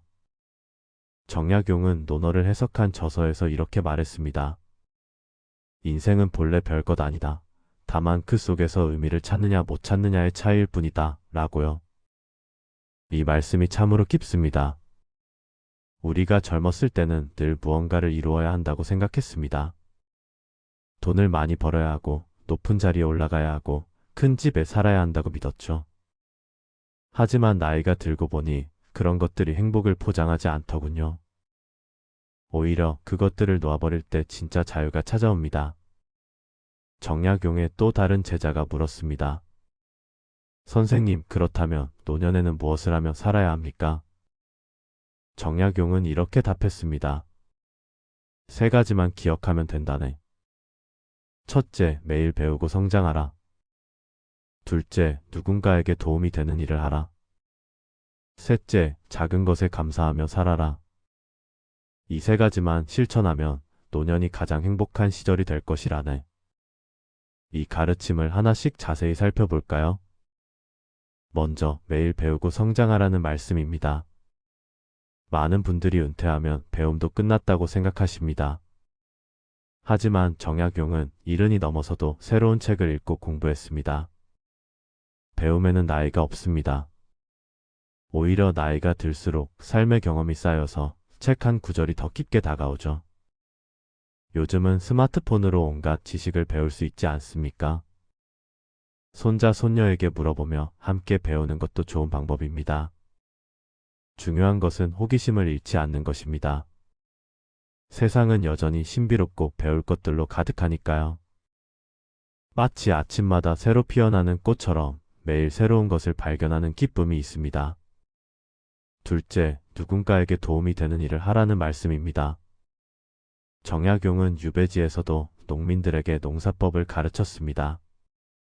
아이들에게 글을 가르치고 병든 이들을 돌보았죠. 자신이 어려운 처지임에도 불구하고 남을 도왔습니다. 여러분도 생각해 보세요. 오랜 인생 경험으로 쌓인 지혜가 얼마나 귀한지를요. 젊은이들에게 조언해 줄 수 있고 이웃에게 따뜻한 말 한마디 건넬 수 있습니다. 작은 봉사활동이나 경로당에서 친구들과 어울리는 것도 좋습니다. 내가 누군가에게 필요한 존재라는 느낌, 그것이 바로 삶의 의미입니다. 마치 등불 하나가 어둠을 밝히듯 우리의 작은 도움이 누군가의 삶을 밝힐 수 있습니다. 셋째, 작은 것에 감사하며 살아라는 말씀입니다. 정약용은 유배지에서 보리밥 한 그릇에도 감사했습니다. 비가 오면 농사에 도움이 되니 기뻐했고 햇살이 나면 빨래를 널 수 있어 좋아했죠. 우리도 마찬가지입니다. 아침에 눈을 뜰 수 있다는 것, 밥을 먹을 수 있다는 것, 걸을 수 있다는 것. 이 모든 게 당연한 게 아니죠. 건강이 조금씩 나빠지면서 깨닫게 됩니다. 작은 것들이 얼마나 소중한지를요. 손자가 전화를 걸어올 때, 친구와 차 한잔 마실 때, 공원을 산책할 때. 이런 순간순간이 바로 행복입니다. 큰 행복을 기다리지 마세요. 작은 행복들이 모여서 인생이 되니까요. 마치 작은 빗방울들이 모여 강을 이루듯 작은 감사들이 모여 풍요로운 삶이 됩니다. 정약용은 이런 말도 했습니다. 나이 들면 세 가지 집착을 버려야 한다 라고요. 첫째는 과거에 대한 집착입니다. 옛날이 좋았다, 젊었을 때가 좋았다, 이런 생각에서 벗어나야 합니다. 과거는 이미 지나갔고 우리는 지금 여기 살고 있으니까요. 둘째는 자식에 대한 집착입니다. 자식들이 부모 뜻대로 살아주길 바라지 마세요. 그들도 자기 인생을 살아야 합니다. 우리가 할 일은 사랑하고 응원하는 것이지 간섭하고 통제하는 게 아니죠. 셋째는 재산에 대한 집착입니다. 돈을 많이 모아봤자 결국 쓰지도 못하고 가게 됩니다. 필요한 만큼만 있으면 됩니다. 오히려 베풀고 나누면서 사는 것이 훨씬 행복합니다. 이 세 가지 집착을 내려놓으면 마음이 한결 가벼워집니다. 마치 무거운 짐을 내려놓은 것처럼 발걸음이 가볍고 자유로워지죠. 또 다른 제자가 정약용에게 물었습니다.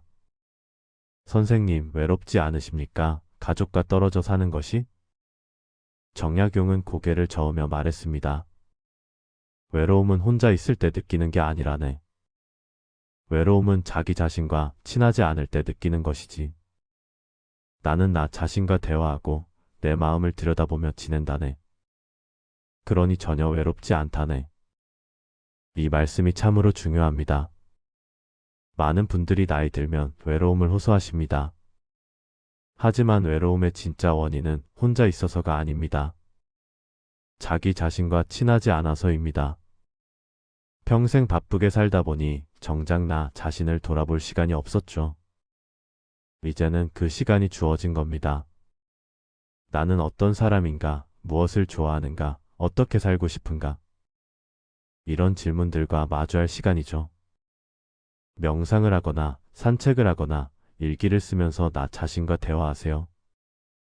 그러면 외로움이 오히려 소중한 시간으로 변합니다. 마치 고요한 연못이 깊이를 품고 있듯 고독 속에서 깊은 평화를 발견할 수 있습니다. 정약용은 또 이런 가르침을 주셨습니다. 노년에는 세 가지 친구가 필요하다 라고요. 첫째는 책입니다. 책은 언제나 우리 곁에서 지혜를 나눠주는 친구죠. 둘째는 자연입니다. 산과 들, 나무와 꽃, 새와 구름이 모두 우리 친구가 될 수 있습니다. 셋째는 마음이 통하는 사람입니다. 많은 사람이 아니라 진심으로 대화할 수 있는 한두 명이면 충분합니다. 이 세 친구만 있으면 노년이 결코 외롭지 않습니다. 책을 읽으며 옛 성현들과 대화하고 자연 속을 거닐며 마음을 정화하고 좋은 법과 차 한잔 나누며 웃을 수 있으니까요.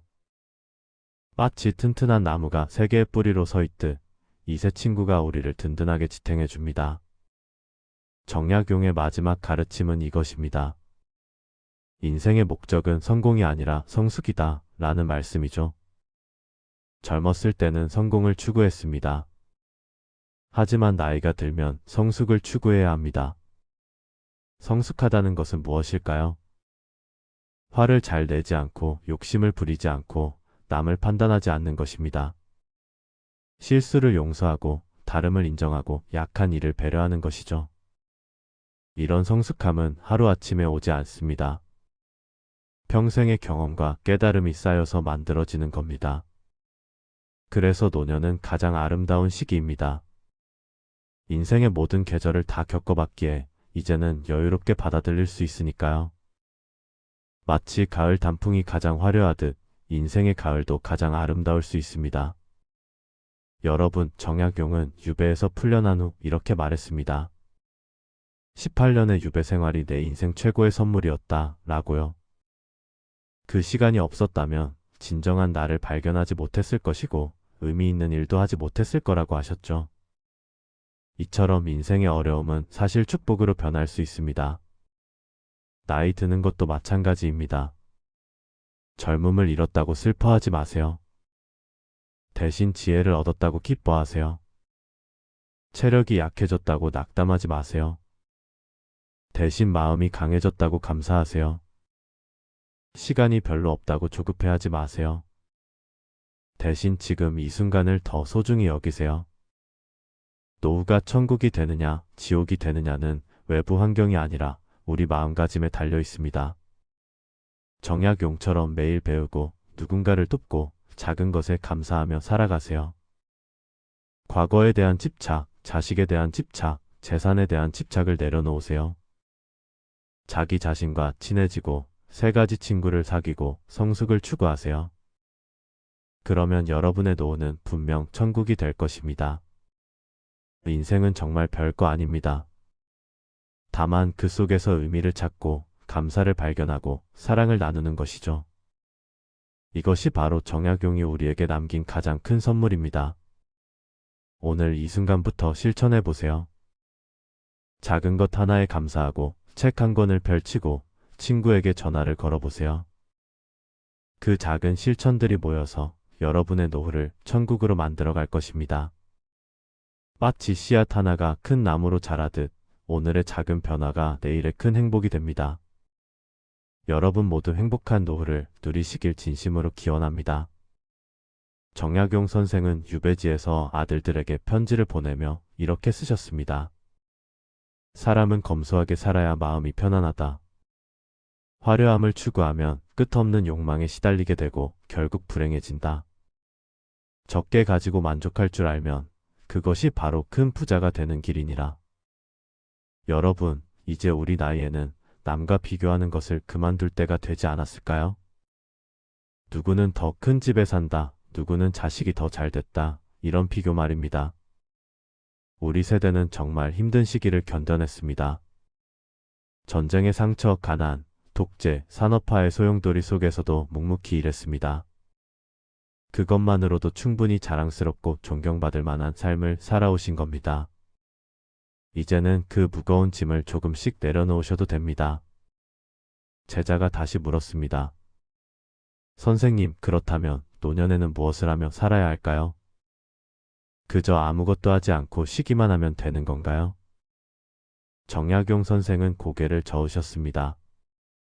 아니네, 쉼이란 아무것도 하지 않는 게 아니라네. 진정한 쉼은 마음이 편안한 상태에서 하고 싶은 일을 하는 것이지. 나이가 들수록 더욱 배우고 익혀야 하네. 그것이 마음을 젊게 유지하는 비결이니라. 이 말씀을 들으니 제자는 의아해했습니다. 이미 늙었는데 무엇을 더 배운단 말입니까? 선생은 창밖의 나무를 가리키며 말씀하셨습니다. 저 나무를 보게. 나이 든 나무는 새 가지를 내지 않는가? 봄이 되면 새싹을 틀지 않는가? 나무도 죽는 순간까지 자라는데 하물며 사람이야 말해 무엇하겠는가? 정약용 선생은 60세가 넘어서도 매일 책을 읽고 글을 쓰셨습니다. 70세에도 새로운 이론을 연구하고 제자들을 가르치셨죠. 선생의 대표작 중 하나인 경세유표는 무려 60세가 넘어 완성하신 책입니다. 나이가 들어서도 멈추지 않고 배우고 성장하셨던 거죠. 여러분, 우리 주변의 어르신들을 보세요. 80세, 90세에도 한글을 배우시는 분들이 계십니다. 스마트폰 사용법을 익혀 손주들과 영상통화를 즐기시는 분들도 계시죠. 그림을 그리고 악기를 배우고 시를 쓰시는 분들도 많습니다. 이런 분들의 얼굴을 보면 젊은이 못지않게 생기가 넘칩니다. 반대로 아무것도 하지 않고 TV만 보며 지내시는 분들은요. 점점 기력이 떨어지고 우울해지시는 경우가 많습니다. 정약용 선생은 이렇게 말씀하셨습니다.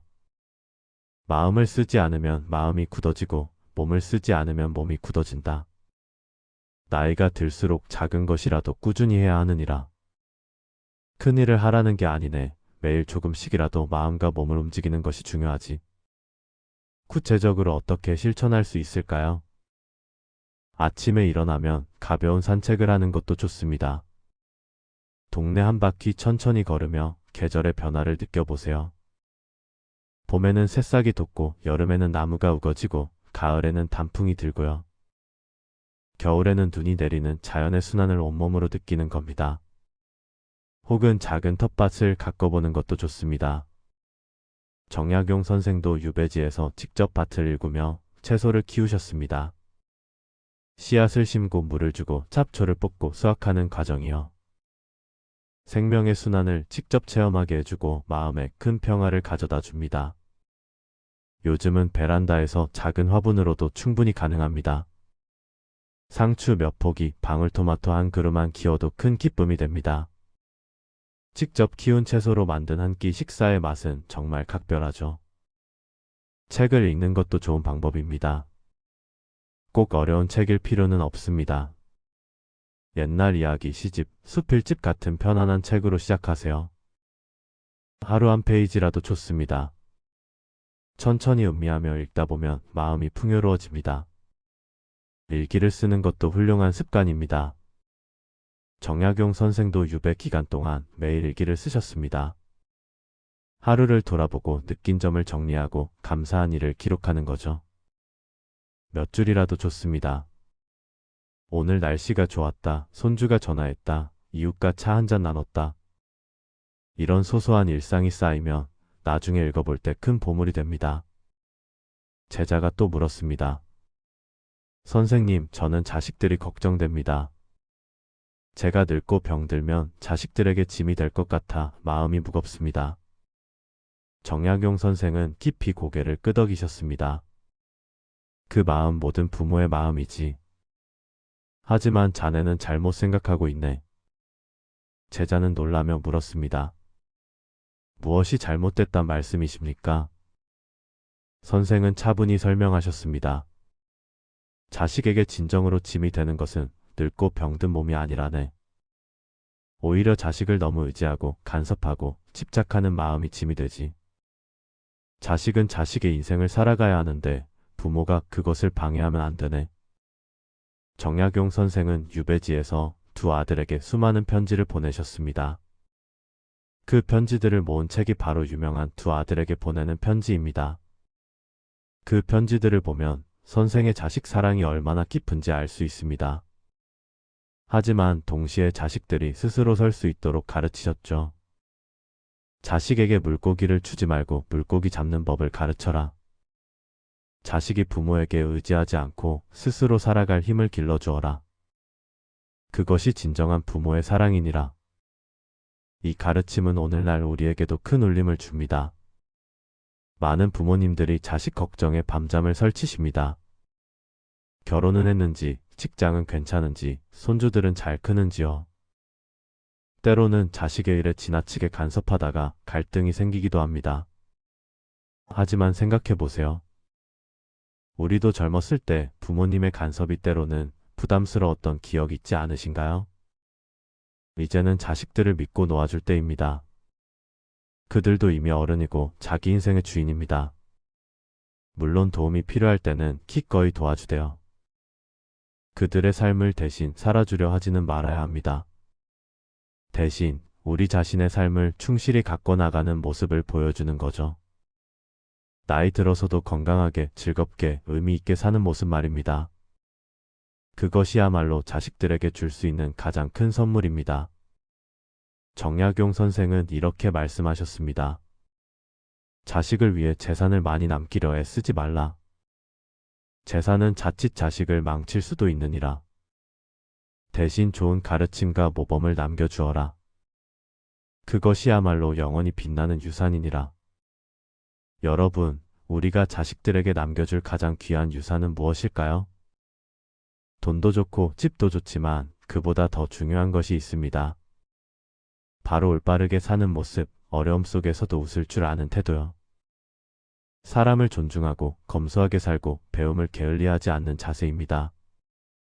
우리 세대가 힘든 시절을 견디며 보여준 인내와 성실함이요. 이미 그 자체로 훌륭한 유산입니다. 정약용 선생은 자연 속에서 사는 삶의 지혜도 강조하셨습니다. 어느 날 제자가 물었습니다. 선생님, 세상이 너무 빠르게 변합니다. 젊은이들의 세상을 따라가기가 힘듭니다. 선생은 창밖의 강을 바라보며 말씀하셨습니다. 저 강물을 보게, 물은 쉼없이 흘러가지만 강은 그대로 있지 않은가? 세상이 아무리 빠르게 변해도 변하지 않는 것이 있네. 바로 자연의 이치와 사람의 도리지. 우리는 자연의 일부입니다. 봄이 오면 꽃이 피고 가을이 오면 낙엽이 지듯이요. 우리도 나이가 들면 자연스럽게 늙어갑니다. 이것은 슬픈 일이 아니라 당연한 순리입니다.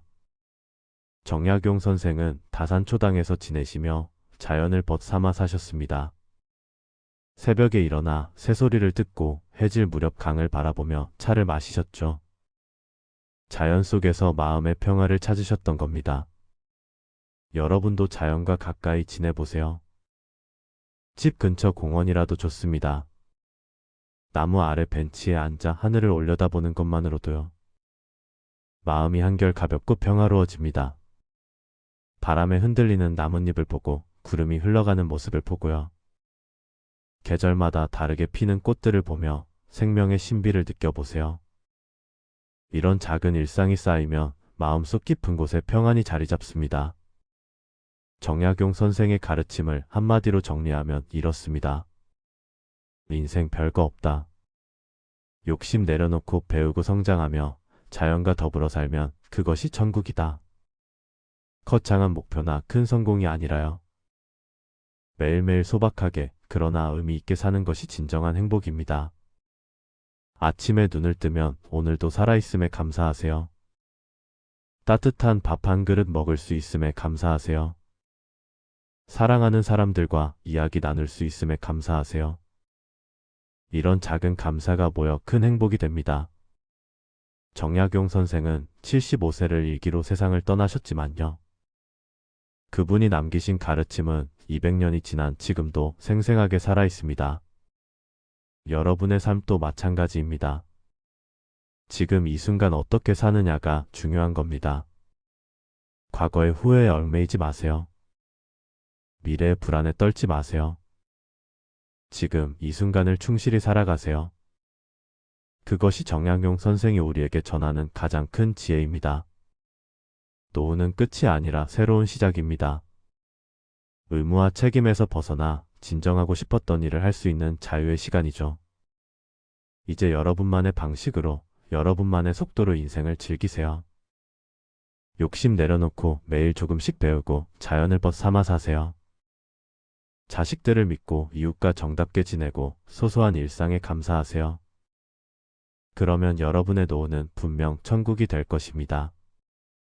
정약용 선생의 지혜가 여러분 모두의 삶에 평화와 기쁨을 가져다 주길 바랍니다. 오늘도 건강하시고 행복하시길 진심으로 기원합니다.